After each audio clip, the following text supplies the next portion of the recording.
ব্রাহ্মণবাড়িয়ার প্রত্যন্ত এলাকায় সামান্য বিষয়ে প্রায়ই ঘটে দুই দল গ্রামবাসীর সংঘর্ষ। এসব অসহিষ্ণু মনোভাব, বংশগত প্রভাব, অর্থের দাপট এবং পেশিশক্তি দেখানোই তুচ্ছ বিষয় নিয়ে এসব সংঘর্ষের মূল কারণ বলে মনে করছেন বিশিষ্টজনেরা।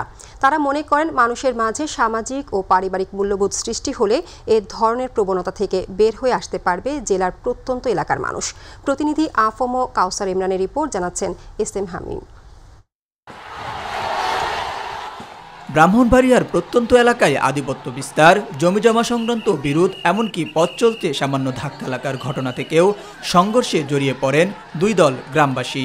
প্রায়ই ঘটে ভাঙচুর, লুটপাট ও হতাহতের মতো ঘটনা। এসব ঘটনাকে সামাল দিতে পুলিশ ও আইনশৃঙ্খলা বাহিনীকে হিমশিম খেতে হয়।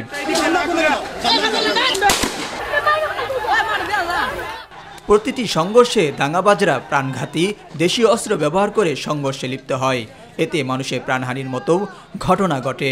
সুশীল সমাজের প্রতিনিধিরা মনে করেন এ ধরনের ঘটনা শূন্যের কোঠায় নিয়ে আসতে হলে অহিষ্ণু মনোভাব দূর করতে হবে। এই অবস্থাকে উত্তরণের জন্য আমাদের জনগণের মধ্যে সচেতনতা সৃষ্টি করতে হবে, দাঙ্গা যাতে ছড়িয়ে না পড়তে পারে সেই জন্য এলাকার মাতব্বরদের নিয়ে কাউন্সিলিং করা উচিত, বোঝানো উচিত।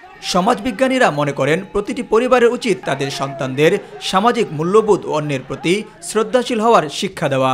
অন্যের সাথে কথা বলার সময় কীভাবে অন্য কথা মতামত মূল্যায়ন করতে হয়, অন্যের যে কোনো বিষয়কে মেনে নিয়ে যেটা ব্যাপারে সহনশীলতা সেটা কীভাবে করতে হয়, এই বিষয়গুলো একটা বিশাল আমাদের দরকার আর কি, যেটা আমরা হয়তো অনেক সময় হয়ে থাকে না। ছোটবেলা থেকে আমাদের উচিত আমাদের কোমলমতিদের ভেতরে সম্প্রীতির বোধ সৃষ্টি করা, সামাজিক মূল্যবোধের বোধ সৃষ্টি করা এবং পারস্পরিক যে সহমর্মিতা, সহাবস্থানে থাকার একটা শিক্ষা কিন্তু আমাদের দিতে হয়।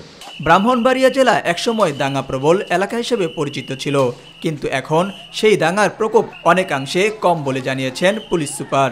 দাঙ্গার ক্ষেত্রে যে মামলাগুলো ছিল অথবা এই ক্ষেত্রে যে আইনগত ব্যবস্থা আছে সেটাকে পুরোপুরি কার্যকর করা, অর্থাৎ যে মামলাগুলো হয় সেই মামলাগুলোকে সঠিকভাবে তদন্ত করে আইনের কাছে সুপর্দ করলে দেখা যায় এটা যদি কার্যকরী একটা ব্যবস্থা হয় তাহলে এই দাঙ্গার প্রবণতা থেকে মানুষ বের হয়ে আসবে।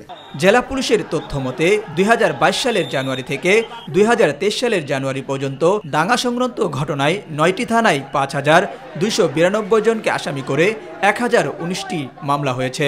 আটক করে জেল হাজতে পাঠানো হয় 1918 জনকে। এস.এম. হামিম, মাই টিভি নিউজ ডেস্ক।